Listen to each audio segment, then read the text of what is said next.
다비다야 일어나라 라고 하는 제목의 말씀으로 함께 하나님의 말씀을 살펴보려고 합니다.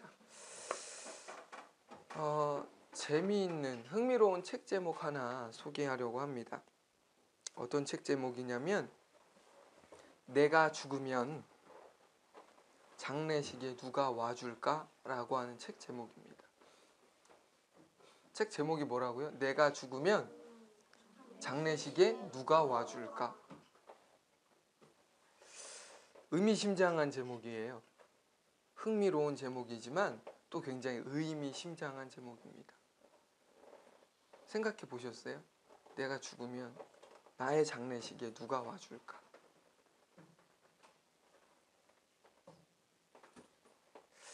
혹시 이 책을 읽어보신 분이 계신지 모르겠습니다.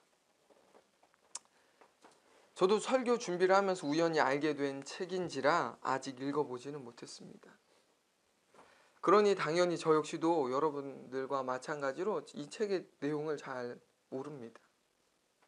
하지만 책 제목만으로도 우리는 그 내용을 어느 정도는 짐작할 수가 있지요. 어떤 내용일까? 잘 살아야 된다는 이야기겠죠. 잘 살아야 된다는 이야기일 거예요. 그러면서 어떻게 살아야 잘 사는 것인지 이런 내용들을 풀어갈 거라고 생각이 되어집니다.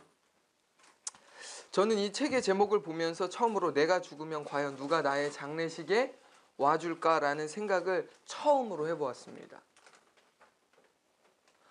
그전에는 장례식이 나에게도 언젠간 나의 장례식이 있겠지라고 하는 막연한 생각은 해봤지만 어떤 생각은 못 해봤냐면 누가 나의 장례식을 와줄까라는 생각은 해본 적이 없었거든요. 내 장례식에. 그러면서 여러 가지 복잡 미묘한 감정들이 들었고 장례식에 꼭 와줄 것 같은 그래도 와주지 않을까라고 생각이 드는 몇몇 사람들의 얼굴이 떠올랐습니다. 사랑하는 가족과 친구들, 친지, 동역자들 있겠죠. 와줄 것 같은. 그런데 지금 내가 생각할 때 와줄 것 같은 그 사람이 안 올 수도 있어요. 환경과 상황을 떠나서 나와의 관계가 깨어지면 안 오겠죠. 자식이라고 장례식 다 갑니까? 아니더라고요. 친구라고 다 가나요? 안 가요. 형제라고 다 옵니까? 안 와요.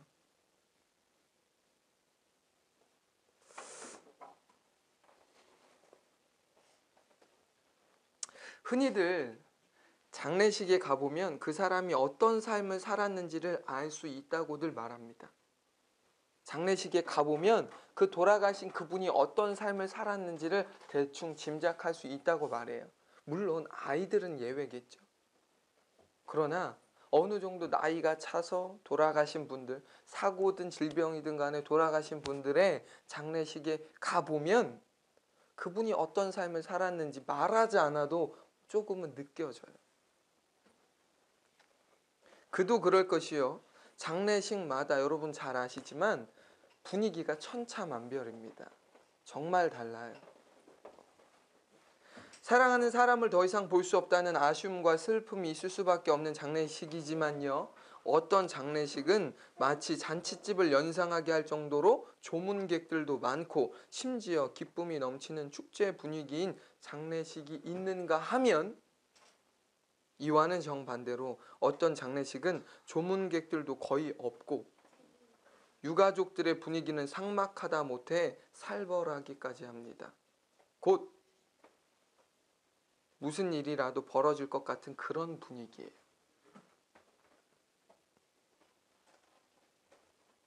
똑같은 장례식인데 왜 이런 차이가 생기는 걸까요? 누군가의 돌아가신 그것을 기념하고 정리하는 자리예요. 근데 어떤 자리는 굉장히 축제 분위기예요. 슬픔도 있고 아쉬움도 있지만 축제예요. 그런데 어떤 장례식은 삭막해요. 우는 사람이 없기도 해요.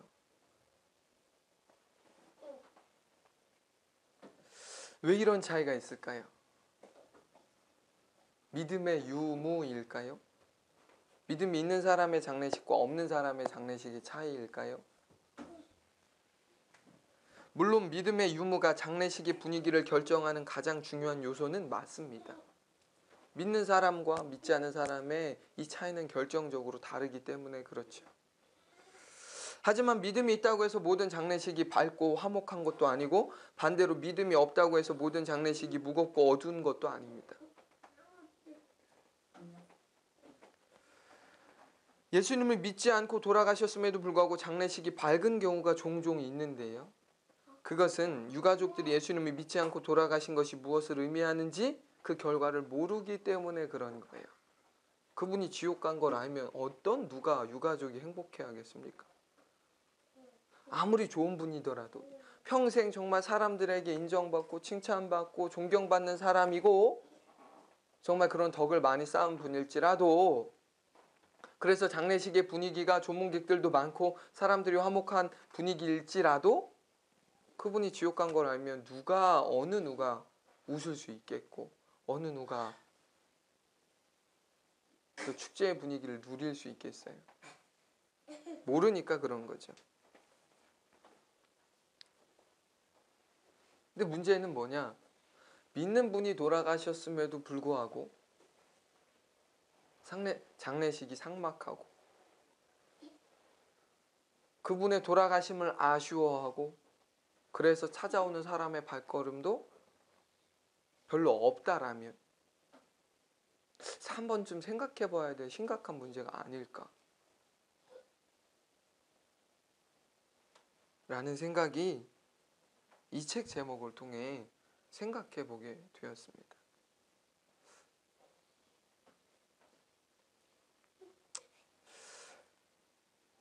다시 본래 질문으로 돌아가세요. 그러면 무엇이 장례식의 분위기를 결정하는 것일까? 이 장례식의 분위기를. 아까 말씀드린 것처럼 믿음의 유무일까?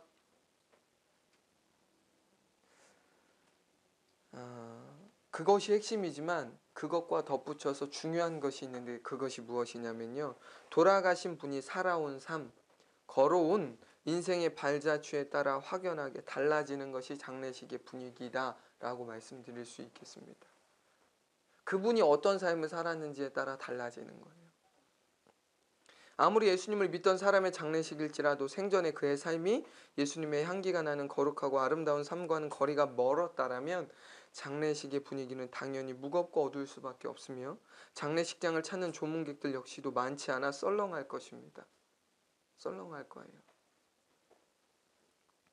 반대로 하나님을 사랑하고 이웃을 사랑하는 아름답고 건강한 삶을 사신 분이라면 그런 분의 장례식은 밝고 화목할 것이며 끊임없이 찾아오는 조문객들로 인해 장례식장의 분위기는 축제를 연상하게 할 거예요. 저와 여러분의 장례식에 과연 어떤 사람들이 오며 또 그 분위기는 어떨지 한번 생각해보는 시간이 되었으면 좋겠습니다. 아직은 먼 이야기 같지만 나의 장례식에 누가 오고 나의 장례식의 분위기는 과연 어떨까? 제가 왜 이런 이야기를 드리냐? 오늘 살펴볼 본문의 내용을 보면 병들어 죽은 한 여인의 죽음이 소개되어지고 있잖아요. 그렇죠? 근데 그 여인이 그 죽음을 바라보는 그 분위기와 그 상황이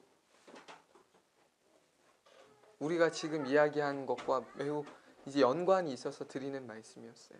장례식은 아니었지만 죽음이었잖아요. 죽음의 현장이었잖아요. 그곳에 있는 사람들이 어떻게 해요? 얼마나 많은 사람이 찾아왔는지 알 수 없지만 많은 사람이 찾아왔고 그리고 그분의 돌아가심을 애도하는 이 상황, 아쉬워하는 이 모습들. 그도 그럴 수 있었던 게 다비다라고 하는 이 여인이 살아온 삶이 너무 아름답고 향기가 났기 때문에 그렇다라는 것이죠. 내 것을 내 것으로 여기지 않고 헌신하며 살아왔던 그의 삶이 그 여인의 삶이 너무 아름다웠기에 그 사람의 마지막은 아니었지만 마지막일 수 있었던 그 현장에서의 사람들의 모습은 너무 화목했고 또 슬펐고 아쉬웠고 많은 조문객들이 있었다라는 것이죠. 지난 설교에서 말씀드린 것처럼요. 성경은 이 여인의 죽음을 언급하는데요. 장례식은 아니었어요. 그런데 이 죽음을 언급하는데 의도적으로 이 여인이 어떻게 죽게 되었는지에 대한, 왜 죽게 되었는지에 대한 이야기는 전혀 언급하고 있지 않다라고 말씀드렸어요. 사고로 죽은 건지 병으로 죽은 건지 어떤 병에 걸려 죽은 건지 몰라요. 성경이 다비다의 죽음과 관련해서 강조하고 있는 것은 그녀의 죽음이 아니라 뭐라고 했습니까? 그녀의 죽음을 대하는 사람들의 반응이라고 말했습니다. 반응이에요. 그들은 병으로 죽은 다비다의 시신을 깨끗하게 씻은 다음 건물의 꼭대기인 다락방에 두었습니다. 다락방에. 그들이 엉뚱하게도 다비다의 시신을 1층에 두지 않고 굳이 다락방에 올려놓은 이유를 여러분들 지난주에 살펴보았잖아요. 하나님께서 다비다를 다시 살려주실 것을 그들이 믿었던 것이라고 말씀드렸습니다. 그러니까 굳이 다락방으로 그의 시신을 옮겼던 거예요. 그들은 하나님께서 죽은 다비다를 다시 살려주실 것을 가만히 앉아서 믿기만 한 것이 아니라 당시 루다라는 지역에 머물고 있던 사도 베드로를 사람들에게 그 소문을 듣고 어떻게 해요? 그 중에 2사람을 보내서 급히 와달라고 부탁을 하죠. 와주십시오. 갑작스러운 부탁을 받았음에도 불구하고 사도 베드로는 그들의 부탁을 거절하지 않고 2사람과 함께 즉각 욥바로 오게 되어지는데 본문 39절의 내용이 그 내용을 언급하고 있습니다. 한 번 더 39절의 내용을 읽어보겠습니다. 시작. 베드로가 일어나 그들과 함께 가서 이르매 그들이 데리고 다락방에 올라가니 모든 과부가 베드로 곁에 서서 울며 도르가가 그들과 함께 있을 때 지은 속옷과 겉옷을 다 내보이거늘. 아멘. 베드로가 그들의 부탁을 받고 흔쾌히 그들과 동행한 것은 그것이 바로 주님의 뜻임을 그가 알았기 때문입니다. 갑자기 부탁을 받았어요. 그런데 그 갑작스러운 부탁에 거절하거나 뭔가 다른 어떤 행동을 표현을 하지 않고 즉각적으로 그들과 동행했던 것은 그것이 주님의 뜻이다라고 하는 것을 베드로가 알았기 때문입니다. 만약 그들과 동행하는 것이 주님의 뜻이 아니었다라면 베드로는 한 발자국도 움직이지 않았을 것이고 그렇다면 당연히 죽은 다비다가 다시 살아나는 기적도 일어나지 않았겠죠. 죽은 다비다를 다시 살리시는 것이 주님의 뜻이었기에 주님은 베드로로 하여금 욥바로 가게 하신 것입니다. 그녀를 살리는 것이 주님의 뜻이었어요. 베드로를 통해. 2사람과 함께 욥바에 도착한 베드로는 그들의 안내를 받아 다비다의 시신이 있는 다락방으로 올라갑니다. 그들을 따라 다락방으로 올라가면서 베드로는 왜 시신을 1층이 아닌 다락방으로 옮겨두었는지에 대해서 사람들에게 묻지 않아요. 왜냐하면 상식이 지금 벗어난 행동을 했잖아요. 그런데 그 상식에 벗어난 행동을 한 것에 대해서 묻지 않아요. 왜 묻지 않았을까요? 왜 다비다의 시신을 굳이 다락방에 두었습니까? 라고 왜 묻지 않았을까요? 베드로는 그들이 그렇게 한 의도와 이유를 알고 있었기 때문에 그렇습니다. 베드로가 다락방에 올라가자 그곳에는 다비다의 시신만 있었습니까? 성경을 보면 다비다의 시신 주위로 정확한 수를 헤아릴 수 없지만 많은 사람들이 있었다라고 하는 것을 알 수 있는데요. 그 많은 사람들 중에 누가 있었어요? 39절에서 언급하고 있는 것처럼 과부들, 속옷과 겉옷을 보여준 많은 과부들이 그 자리에 있었다라는 것을 알고 있습니다. 근데 그들이 그냥 속옷과 겉옷을 보여줬어요? 몹시 슬퍼하면서. 그러면 다락방에 과부들만 있었을까요? 그렇지 않다라는 거예요. 우리는 41절의 내용을 통해서 41절의 내용을 보면서 그곳에 과부만 있었던 것이 아님을 확인하게 되어집니다. 시작. 베드로가 손을 내밀어 일으키고 성도들과 과부들을 불러들여 그가 살아난 것을 보이니. 잘 들어보세요. 다락방에는 여러 명, 정확한 수를 알 수 없지만 여러 명의 과부들이 있었어요. 그러나 과부들만 있었던 것이 아니라는 것을 41절에서 확인하게 되어지죠. 누구도 있었대요? 성도들이 있었대요. 이 대목에서 저와 여러분이 한 가지 분명히 짚고 넘어가야 될 중요한 사실이 있어요. 그것은 뭐냐면요. 여러분 보세요. 성경은 의도적으로 과부라고 하는 대상과 성도라고 하는 이 대상을 구분하고 있습니다. 과부도 성도죠. 그렇죠? 근데 성경은 과부와 성도를 지금 구분하고 있어요. 왜 구분했을까요? 과부들 중에도 성도가 있는 거잖아요. 그렇죠? 근데 왜 과부와 굳이 성도를 구분했을까요? 차별하는 거예요? 그게 아니라 그들의 믿음의 차이가 있음을 강조하기 위해서 굳이 성도와 과부라고 하는 이 호칭을 구분해서 언급하고 있는 것입니다.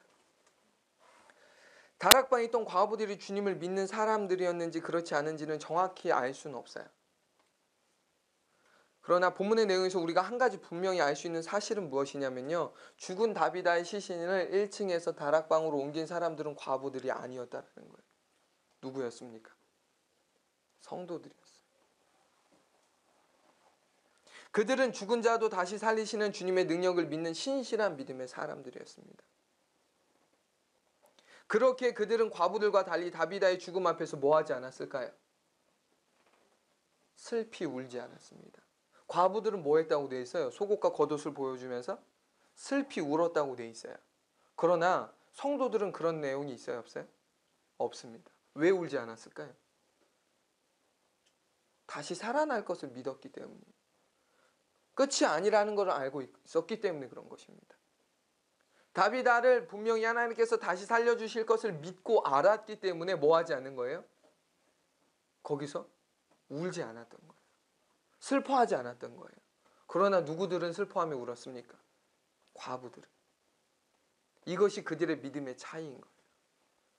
과부들은 슬펐어요. 왜? 더 이상 못 볼 것 같아. 내 속옷도 만들어주고 겉옷도 만들어준 너무 소중한 저 사람을 난 다시 못 봐.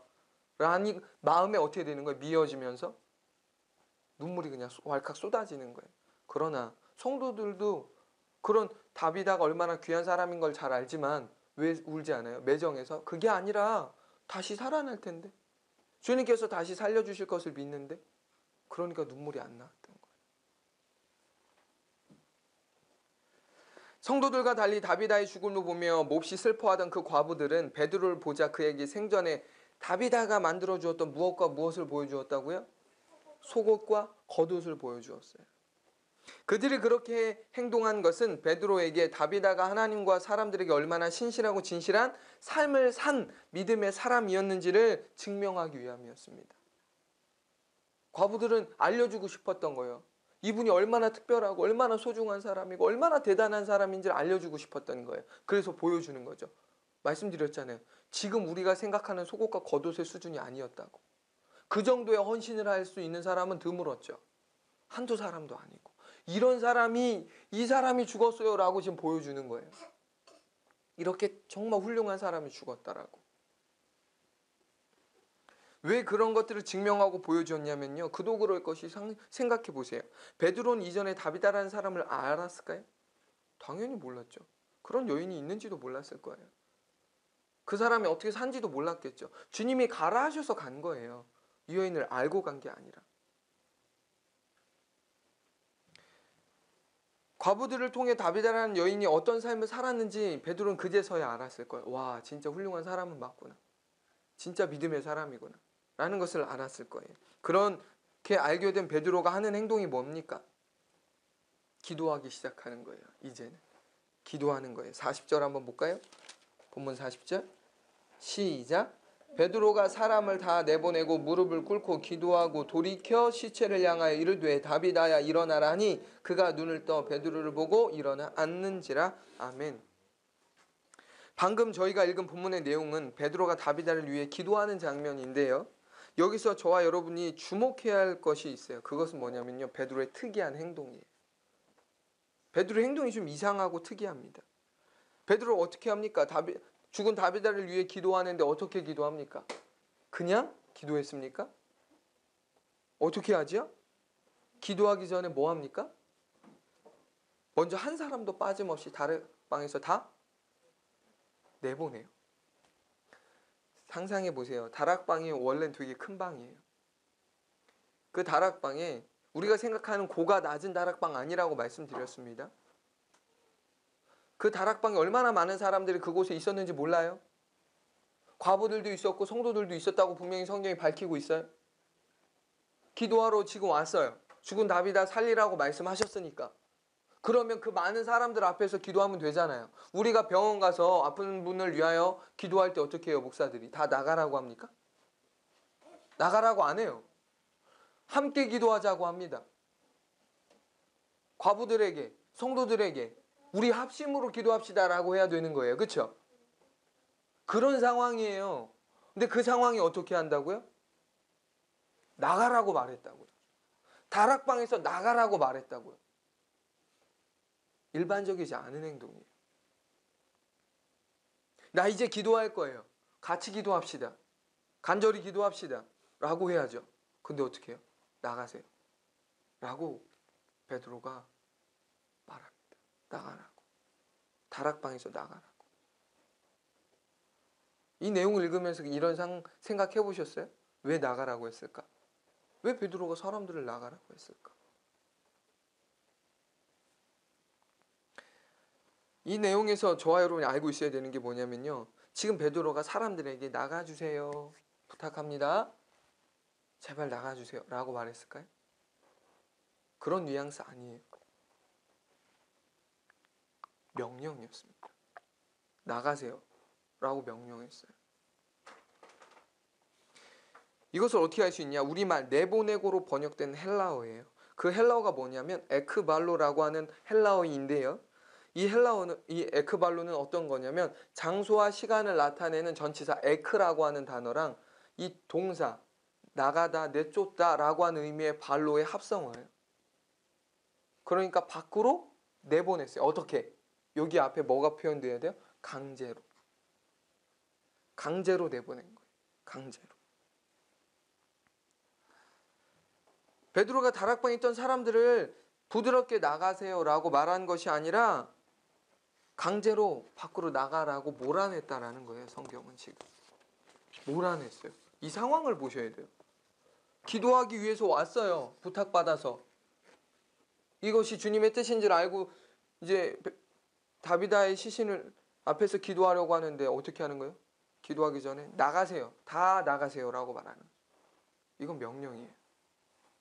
다 나가세요. 왜 베드로는 다락방에 있던 사람들 모두를 그렇게 강제적으로 내보냈을까요? 왜 나가라고 했을까요? 베드로는 사람들의 방해를 받지 않고 기도에 집중하고 싶었기 때문에 나가라고 한 거예요. 왜 그럴까? 이게 맞는 이야기일까? 들어보세요. 그도 그럴 것이요. 39절 한번 볼까요? 39절의 내용을 잘 보시면 어떻게 되어 있어요? 다비다 시신 주위로 많은 과부들이 뭐하고 있었대요? 울고 있었대요. 여러분 보세요. 다비다의 시신 곁에서 과부들이 조용히 눈물을 흘렸을까요? 흐느끼면서 흐느적거렸을까요? 그런 사람도 물론 있었을지 몰라요. 그러나 감정에 복받쳐서 어떤 사람도 있었을까요? 바닥에 주저앉아 시끄럽게 우는 사람도 있었을 거예요. 한 사람이 그러는 게 아니라 여러 사람이 그렇겠죠. 너도 울고 나도 울고 그러니까 어떻게 되는 거예요? 서로 막 눈물바다 되는 거죠. 성도들은 안 우는데 과부들이 지금 그런 상황인 거예요. 그런 어수선한 분위기와 상황에서 기도에 집중하는 것이 쉽지 않았을 거예요. 그러니까 도움이 되지 않는 것을 알기에 어떻게 하는 거예요? 나가라고 막 명령한 거예요. 나가라고. 지금 이 자리에서 나가라고. 베드로는 밖으로 사람들을 다 내보낸 후 바닥에 무릎을 꿇고 그때부터 이제 뭐 하기 시작합니까? 기도하기 시작합니다. 다 내보냈어요. 재미있는 사실은 성도들도 다 나가라고 한 거예요.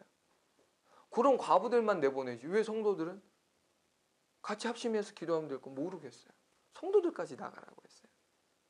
성도들도 당신들도 나가고 과부들도 나가고 다 나가고 그때부터 뭐예요? 다비다를 위해 본격적으로 기도하기 시작합니다. 그 기도의 시작이 뭐예요? 무릎을 꿇어요. 그냥 서서 기도해야 되는데 무릎을 꿇고 기도합니다.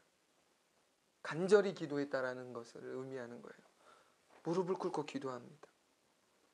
성경은요 그런데 보세요. 의도적으로 당시 베드로가 어떤 기도를 했는지에 대한 내용을 하나도 언급하고 있지 않아요.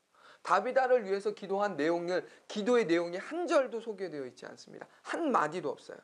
어떻게 기도했을지. 한마디도 언급하지 않아요. 그래서 우리는 베드로가 다비다를 위해서, 죽은 다비다를 위해서 어떻게 기도했을까라고 참고할 만한 내용조차 없어요. 그런데 대신 어떤 내용은 소개하고 있어요? 구체적으로 베드로가 기도를 마치고 했던 행동,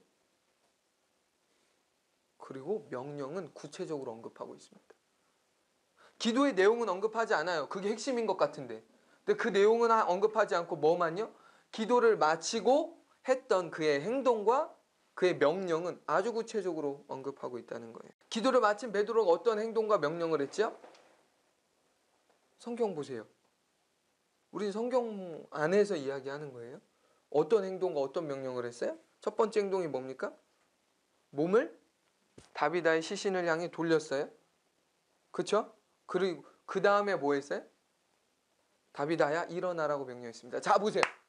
다비다의 시신을 위해서 기도했어요. 그런데 이 말인즉 뭐예요? 다비다의 시신을 향해 몸을 돌렸다는 얘기는 기도할 때 어디를 바라봤다는 거예요? 다비다의 시신을 바라보지 않았다는 거예요. 그렇죠?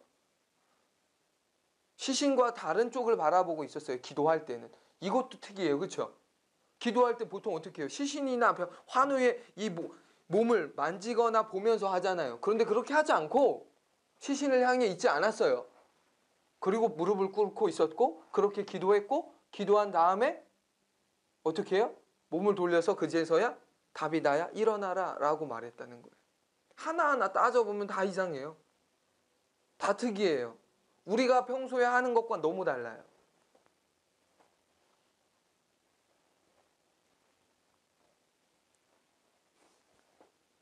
베드로가 왜 다비다의 시신을 향해서 기도하지 않았는지 모르겠어요.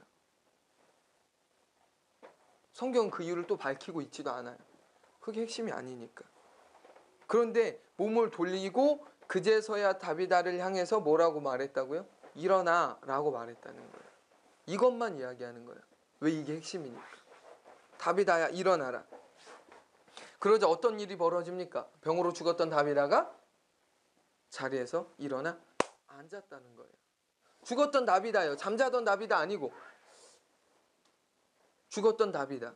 차가운 시신이었던 다비다가 베드로의 명령과 함께 그 자리에 앉았다는 거예요. 일어나서. 자, 또 이상한 거 하나 이야기해 볼게요. 그러면 자, 자리에 앉아 있어요. 그 뒤에 언급이 뭐냐? 41절에 보면 이제 베드로가 사람들을 불러옵니다.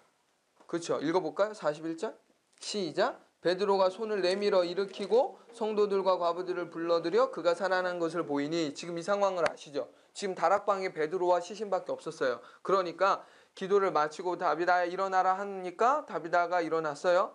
그제서 이제 베드로가 하는 게 뭐예요? 사람들에게 문을 열어주고 들어오라고 얘기하는 거예요. 지금 이 상황이잖아요.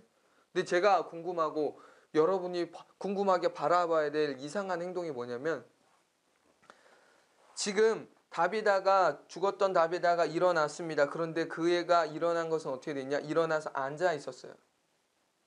근데 41절을 보면 일어나 앉아 있는 다비다에게 굳이 베드로가 어떻게 합니까? 손을 잡아 일으켜요. 손을 잡아 일으킵니다. 그리고는 뭐 하는 거예요?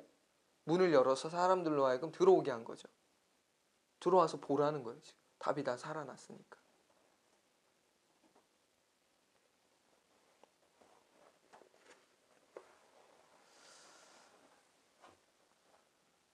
왜 베드로는 굳이 앉아있던 다비다에게 손을 내밀어 그녀를 일으켜 세웠을까요?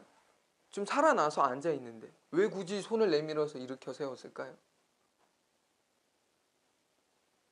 단순히 다시 살아난 다비다를 사람들에게 보여주기 위함이었을까요? 보세요. 사람 지금 다비다 일어났어요. 이거 보여주려고? 그런 이유라면 굳이 앉아있던 다비다를 일으켜 세울 필요가 없죠. 앉아있거나 서있거나 똑같은데 살아있는데 지금 이게 중요한 거지. 앉아있는 게 중요한 거예요? 서있는 게 중요한 거예요? 그게 아니잖아요.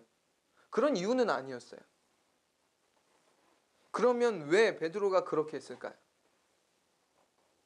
자, 이게 오늘 본문의 핵심이에요. 자, 잘 들어보세요. 베드로에게 그렇게 할 만한 이유가 그에게 있었어요. 왜 앉아있던 다비다에게 손을 내밀어 일으켰냐고요? 그럴 만한 이유가 있었던 거예요. 왜 사람들로 하여금 나가라고 했을까요? 이유가 있었어요. 베드로가 이상한 행동을 한 이유가 있었다고요. 우리는 그 이유를요, 본문이 아니라 예수님께서 회당장 야이로의 딸을 살려주신 내용에서 확인할 수 있습니다. 누가복음 한번 보겠습니다. 누가복음 8장.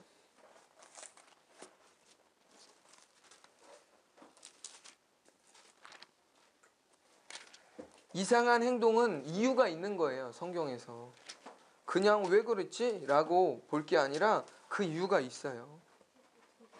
누가복음 8장 49절에서 56절까지입니다.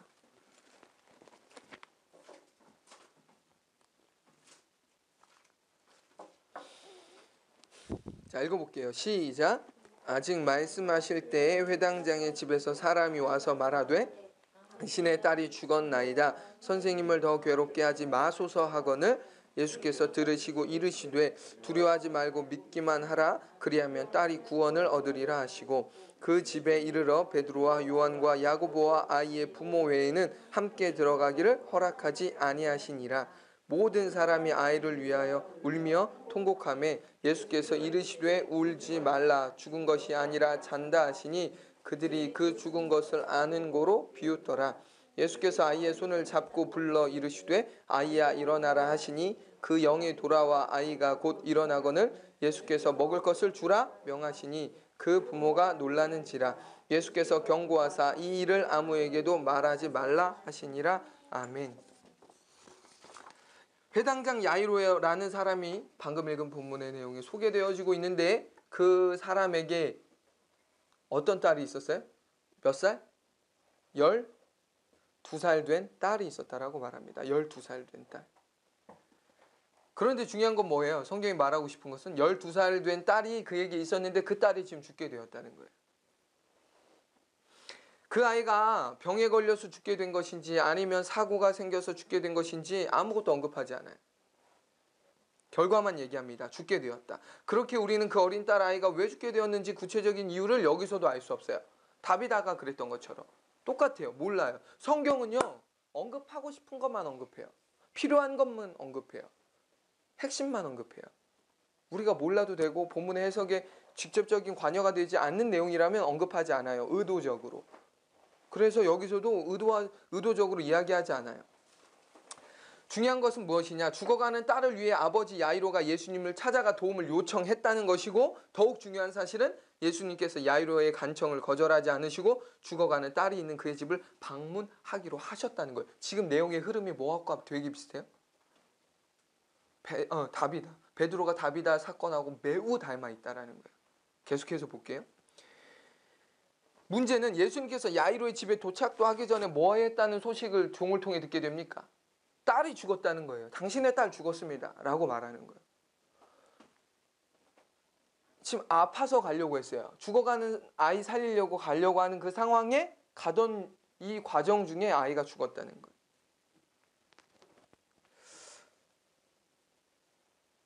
그 상황에 예수님은 두려워하지 말고 믿기만 하라고 말씀하십니다. 누구에게요? 그 상황에 있는 그 야이로에게 말씀하셨겠죠. 아빠에게. 두려워하지 마. 믿기만 해. 믿기만 해. 그리하면 딸이 살게 될 거야 라고 말씀하셨습니다. 두려워하지도 말고 믿기만 해. 그러면 살아난다. 사도행전 본문의 내용과 관련해서 우리가 주목해야 할 것은요, 죽은 딸아이를 살리실 때 예수님께서 하셨던 행동이에요. 제가 굳이 이 누가복음 이 8장의 내용을 언급한 이유가 뭐냐? 이 지금 예수님께서 그 죽은 딸아이를 살리실 때 하셨던 그 행동과 베드로의 행동과 매우 연관이 있다라는 거예요. 예수님께서 무엇을 어떻게 또 하셨습니까? 그 아이를 살리실 때, 야이로의 딸을 살리실 때 어떻게 하셨어요? 무엇을 하셨죠? 예수님께서는 죽은 야이로의 딸을 살리시면서 먼저 아이의 무엇을 잡았어요? 손을 잡았습니다. 그리고는 아이에게 말합니다. 아이야 일어나라. 달리다 굼이라고 말씀하셨어요. 아이야 일어나라라고 말했어요. 여러분 보세요. 예수님께서 죽은 아이를 향해 아이야 일어나라라고만 말씀하셔도 돼요. 그런데 예수님께서 어떻게 하셨죠? 아이의 손을 잡고 일으켰어요. 손을 잡고 일으키면서 아이야 일어나라라고 말씀하셨어요. 그러자 예수님의 명령과 함께 죽었던 아이가 거짓말처럼 곧바로 예수님의 손을 붙잡고 일어났다라는 것이 이 방금 읽었던 누가복음 8장의 기적이잖아요. 본문의 내용으로 다시 돌아와 볼게요. 사도행전. 왜 베드로가 가만히 앉아있던 다비다의 손을 잡고 굳이 자리에서 일으켜 세웠는지 여러분 아시겠어요? 왜 그렇게 했는지? 베드로는 죽었던 다비다를 다시 살린 것은 자기 자신이 한 것이 아니라 바로 예수님이라는 것을 현장에 있던 사람들에게, 그리고 이 내용을 읽는 모든 독자들에게 알려주시기 위해서, 강조하기 위해서 굳이 이 내용을, 이 행동을 한 거예요. 누구를 연상하게 만드는 거예요? 예수님을 연상하게 하도록. 예수님께서 야이로의 딸을 살려주셨을 때 하셨던 그 행동을 베드로가 하는 거죠. 그러면서 누구에게 자연스럽게 초점과 관심을 쏠리게 만드는 거예요? 베드로가 아니라 예수님에게. 예수님에게.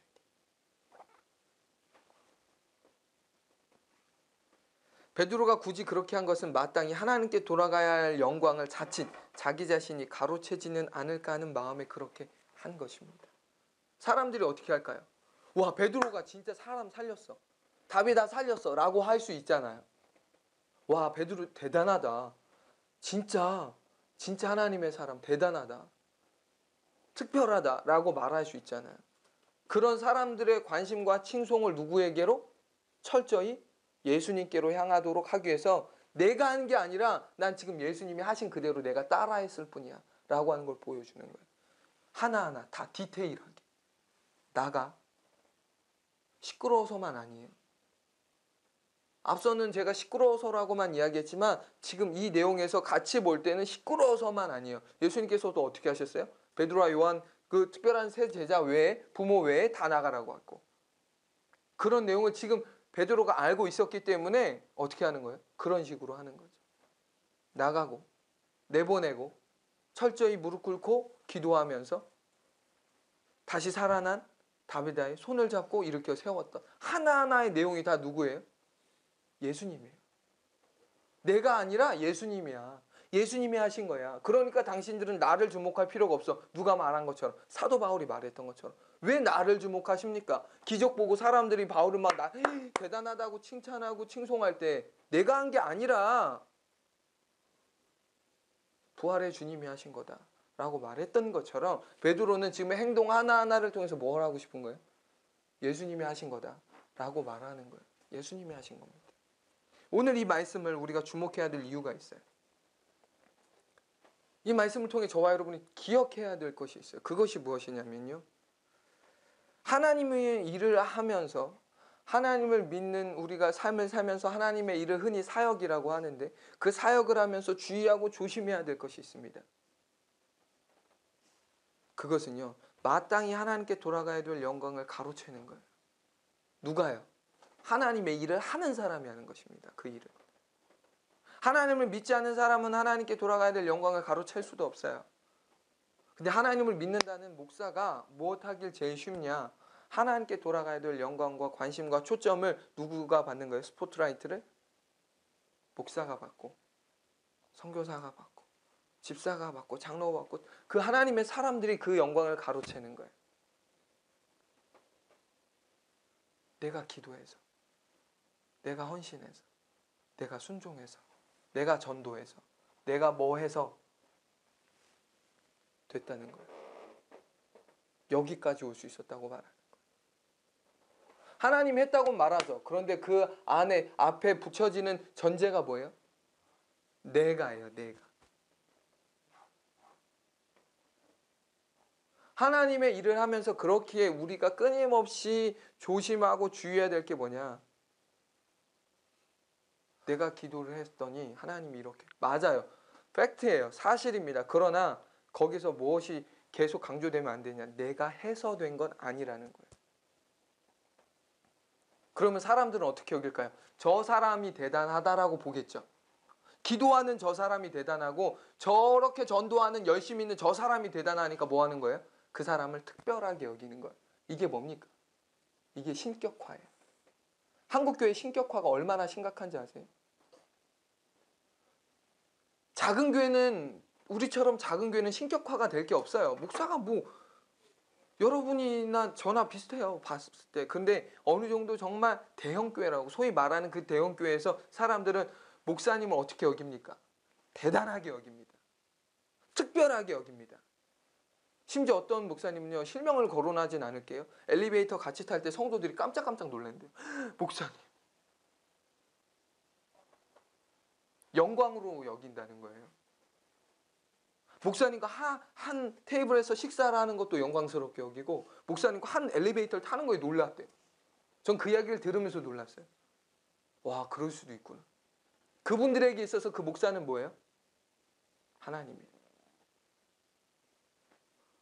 대단한 하나님이죠. 하나님의 종이라고는 말하죠. 하나님이라고 누가 말해요? 그러나 은연중에 그 사람은 하나님이에요. 보이는 하나님이죠. 설교 잘해. 무슨 은사 있어. 뭐 아무튼 뭐 그래. 카리스마 있어. 그러면 사람들이 뭐 하는 거예요? 그때부터?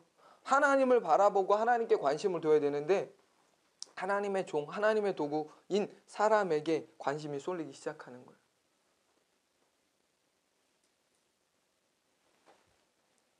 이런 일을 방지하기 위해서 지금 베드로가 어떻게 해요? 철저히 예수님 따라하는 거예요. 따라하는 거예요.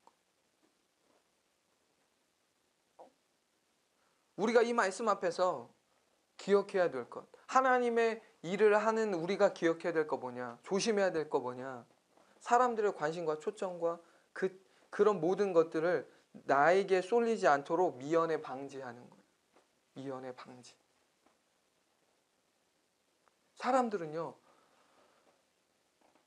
이 칭찬하기 시작합니다. 아, 진짜 믿음 좋고 대단하다. 정말 특별하다라고 말해요. 그런 칭찬 들어야 돼요. 그러나 그것이 도가 지나치면 그 사람이 하나님의 역할을 대신하게 되어지고 그 사람이 하나님께 돌아가야 될 영광을 가로채는 거예요. 그게 바로 교만이죠. 하나님의 일을 적당히 하는 사람은 이럴 일 없어요. 이런 덫에 빠질 일이 없죠. 하나님을 적당히 믿는데 이럴 일이 있나요? 사람들이 그 사람을 대단하게 여기지도 않아요. 오히려 하나님 제대로 믿으라고 말하죠. 그러나 하나님을 제대로 믿는 사람들은 또 어떤 덫에 빠지게 되는 거예요? 하나님께 돌아가야 될 영광과 관심을 자기가 가로채는 것. 그런 함정이 있다라는 사실입니다.